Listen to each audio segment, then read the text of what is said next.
صرف ایسے نہ مارے جس کا گلا گھونٹا گیا ہو، نہیں، زخم لگائے. اور زخم لگانے کا مطلب کیا ہے؟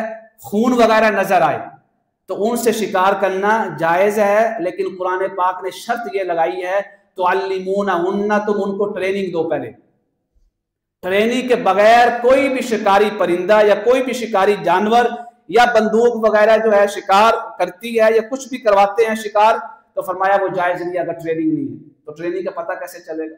فرمایا شکاری کتے کو چھوڑو، وہ تمہارے کہنے پہ چلے اور تمہارے کہنے پہ رک جائے. جب تمہارے کہنے پہ چلے اور تمہارے کہنے پہ رک جائے تو سمجھ جاؤ کہ وہ ٹرین ہے. اگر وہ تمہارے کہنے پہ نہیں رک رہا ہے تو اس کا شکار جائز نہیں ہے. اگلا اصول کیا ہے؟ جب بھی گولی جو ہے آپ نے لگانی ہے نشانے پہ، بندوق سے نکالنی ہے، یا کتے کو چھوڑنا ہے شکار کے لیے، یا کسی پرندے کو آپ نے رکھا ہوا ہے شکار کے لیے اس کو چھوڑنا ہے، تو فرمایا این چھوڑتے ہوئے بسم اللہ اللہ اکبر پڑھنی. این چھوڑتے ہوئے بسم اللہ اللہ اکبر پڑھنی. اور جب جو ہے وہ شکار کو لگے تو فرمایا اس کے بعد اس کا کھانا کیا ہے؟ جائز ہے، اگرچہ وہ ماری کیوں نہ جائے. اگرچہ وہ، یہ بات یاد رکھنی، شکار والا جو ہے اگر وہ ماری کیوں نہ جائے تو وہ شکار کیا ہے؟ جائز ہے.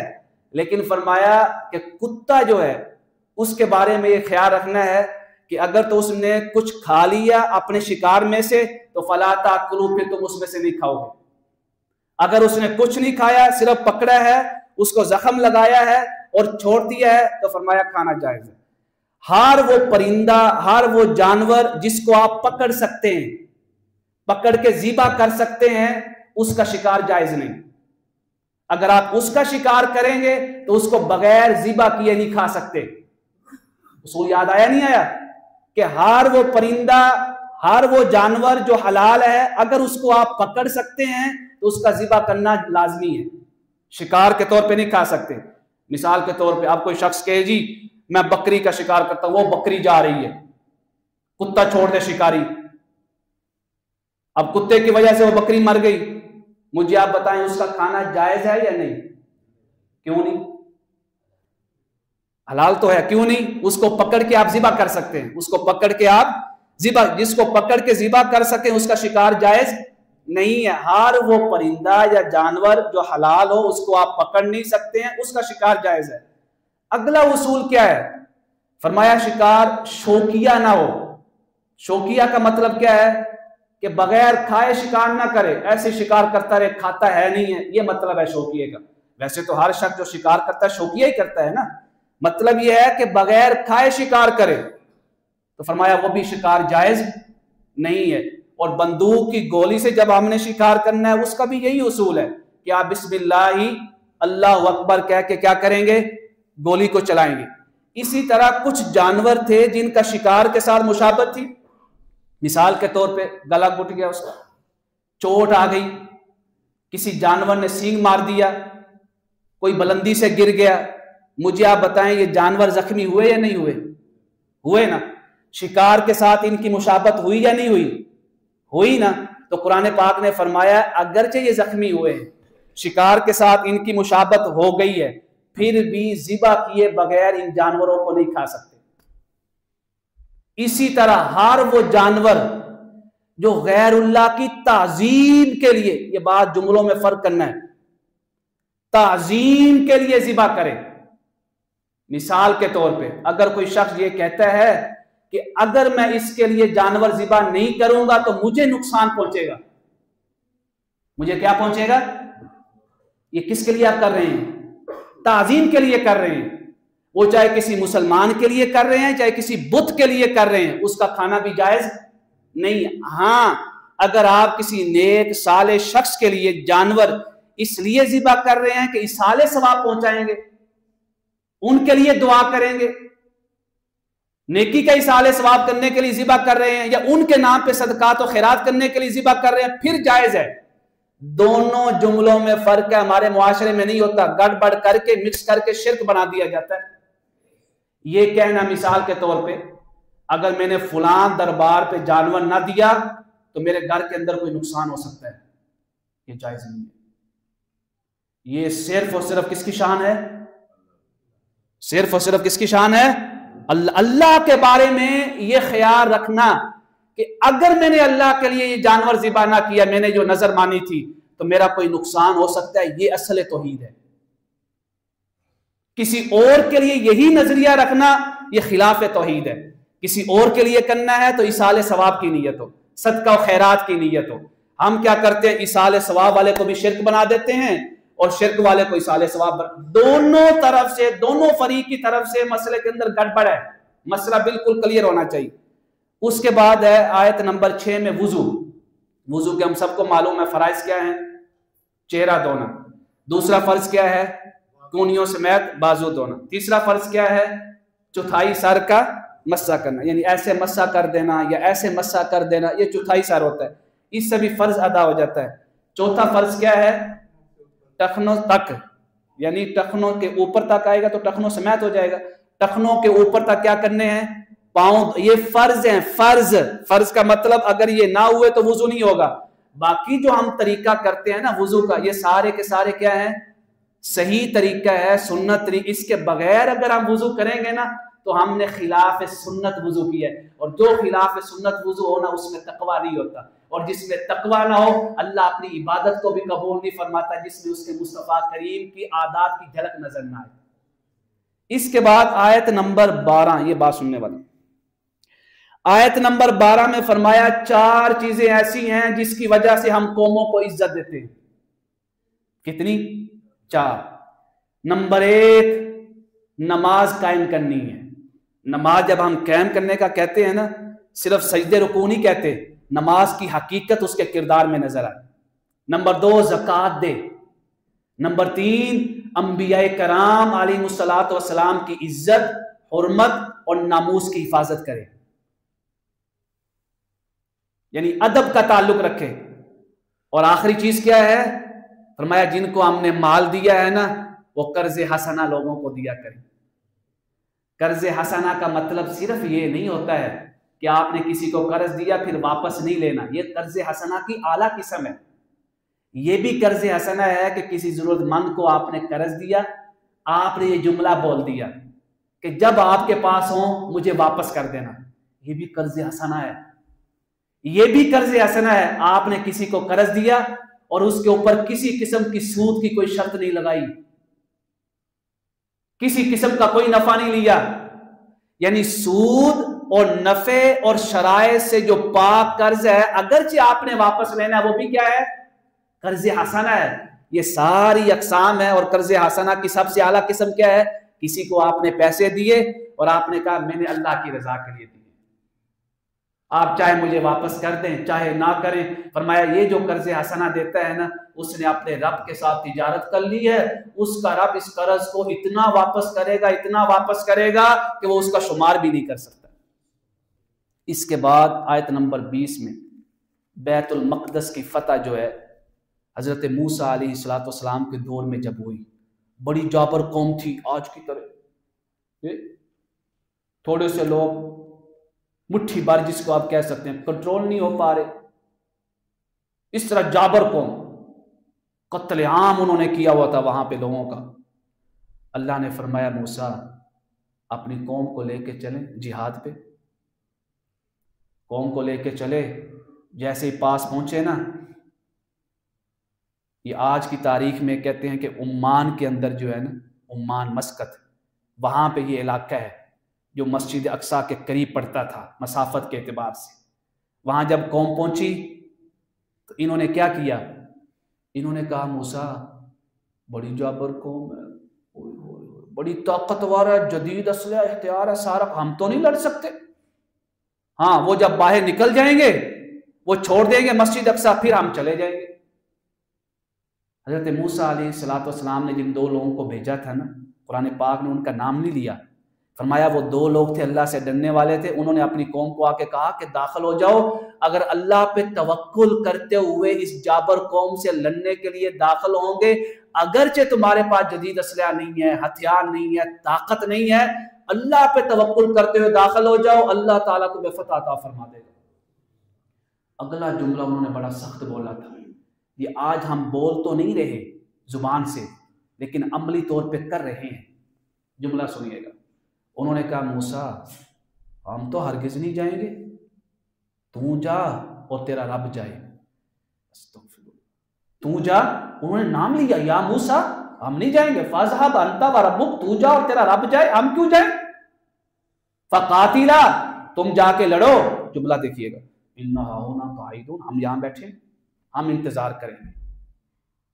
ہم یہ جملہ بول نہیں رہے، لیکن کر عین ایسے ہی رہے کہ تم لڑو، جب تم فلسطین کو فتح کر لو گے ہم بھی وہاں زیارت کے لیے آ جائیں گے مسجد اقصی۔ ہم رہ گئے زیارتوں کے لیے، ہم کس کے لیے رہ گئے؟ زیارتوں کے لیے، اور ہمارے پاس کچھ نہیں ہے، نہ حوصلہ نہ جگر، بس زیارت ہو، فلاں جگہ زیارت ہونی ہے، فلاں جگہ جانا ہے، سارے چلے جائیں گے۔ اگر کہا جائے اسی زیارت کے اوپر یہ چیز ہو رہی یا روکو، بڑے طاقتور لوگ ہیں، ان یہودیوں سے کون لڑے، پوری معیشت کو کنٹرول کر رہے ہیں۔ اللہ نے پتہ کیا سزا دی؟ 29 میل کا سفر تھا اس گراؤنڈ کا، یعنی 29 میل تک وہ گراؤنڈ تھا، صحرا تھا، 40 سال تک وہ چلتے رہے، 40 سال تک وہ 29 میل کا گراؤنڈ کا جو سفر تھا وہ طے تک نہ ہوا۔ امت مسلمہ 1000 سال سے اپنی بقا کی جنگ لڑ رہی ہے، ابھی تک اس کو اپنی بقا کی جنگ میں کامیابی نہیں ملی۔ کیوں؟ فرمایا وہ 40 سال تک 29 میل کی مسافت طے اس لیے نہیں کر پائے کہ وہ یہ کہتے تھے موسیٰ تو اور تیرا رب ہی لڑے، ہم نہیں لڑتے ہیں، تم بھی یہی کہتے ہو۔ اس کے بعد ہے آیت نمبر 27، برداشت۔ اللہ، برداشت کا واقعہ اگر آپ نے پڑھنا ہے نا تو آیت نمبر 27 پڑھیں، حابیل اور قابیل۔ لوگ کہتے ہیں قتل کس نے کیا، متشابہ لگ جاتا ہے، اتنا تو حافظوں کو متشابہ نہیں لگتا جتنا اس واقعہ میں ہمیں لگتا ہے۔ حابیل اور قابیل کے قاتل کون تھا؟ جس کے نام میں قاف آتا ہے وہ کیا ہے؟ قاتل۔ جس کے نام میں قاف آتا ہے وہ قاتل۔ اب یہ واقعہ برداشت کا سنیے گا۔ حابیل نے کہا قابیل سے، جب حابیل کی قربانی قبول ہوئی نا تو قابیل نے کہا میں تجھے مار دوں گا، قتل کر دوں گا، میری قربانی کیوں نہیں قبول ہوئی؟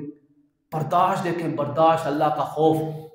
حابیل نے کہا اگر تو اپنا ہاتھ بھی بڑھائے گا نا مجھے قتل کرنے کے لیے تو میں تجھے قتل کرنے کے لیے اپنا ہاتھ نہیں بڑھاؤں گا۔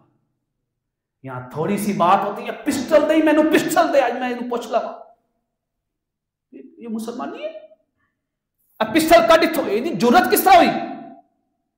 حابیل نے تو نہیں کہا کہ تو مجھے مارے گا پھر مجھے بھی اپنے دفاع میں تجھے مارنا جائز ہے۔ یہاں چھوٹی چھوٹی باتوں پہ آپ پڑھیں واقعات، یہ آپ کے اپنے بلاغ میں پڑھیں، چھوٹے چھوٹے واقعات پہ پسٹل نکلے ہوئے فائرنگ ہو رہی ہوتی ہے۔ کیوں جی حابیل تو کیوں نہیں نکالے گا، تو قتل کیوں نہیں کرے گا؟ اس لیے اللہ اخاف اللہ رب العالمین، مجھے اپنے رب سے بڑا ڈر لگتا ہے، بڑا ڈر لگتا ہے۔ اس کے بعد کیا ہے؟ فرمایا فسادیوں کی سزا کیا ہے؟ آیت نمبر 33 میں معروف ہے، بار بار آپ سنتے ہیں۔ فرمایا جو زمین پہ فساد کرے اس کو قتل کرو، سرعام اس کو پھانسی دو، اور فرمایا اس کے ہاتھ اور پاؤں جو ہے اپوزٹ ڈائریکشن میں مخالف جیسے کاٹ دو اور تپتی ہوئی صحرا پہ پھینک دو، پانی بھی مانگے تو پانی نہیں دینا ہے۔ جب اتنی سخت سزا دو گے کسی فسادی کو اور کسی ریپ کرنے والے کو اور کسی کی عزت کو لوٹنے والے کو، جرت نہیں ہوگی کسی کی بچی کی طرف آنکھ بھی اٹھا کر دیکھ جائے، کسی کے گھر کے اندر گھسنے کی بھی جرت کر سکے، ڈکیتیاں کر سکے، لوٹ مار کر سکے۔ کوئی کچے کے ڈاکو، کوئی پکے کے ڈاکو کوئی پیدا نہیں ہو سکتے اگر یہ سزائیں نافذ ہو جائے۔ اس کے بعد فرمایا وسیلہ، یہ مسئلہ سمجھنا، آیت نمبر 35 میں کیا ہے؟ وسیلہ۔ وسیلہ یہ ہوتا ہے کہ جب بھی آپ اللہ کی بارگاہ میں جائیں نا دعا مانگنے کے لیے یا نماز پڑھنے کے لیے یا اللہ کی بارگاہ میں آپ حاضر ہو رہے ہیں، اللہ نے خود فرمایا کوئی نہ کوئی وسیلہ پیش کر لیا کرو، یہ اللہ کے ساتھ حیا ہے۔ وسیلے کا مطلب کیا ہے؟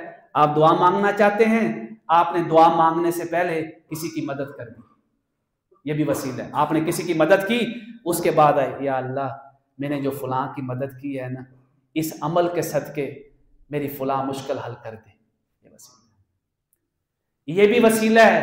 فرمایا جب تم اللہ کی بارگاہ میں آؤ کسی کو نیکی کی بات کہہ دو،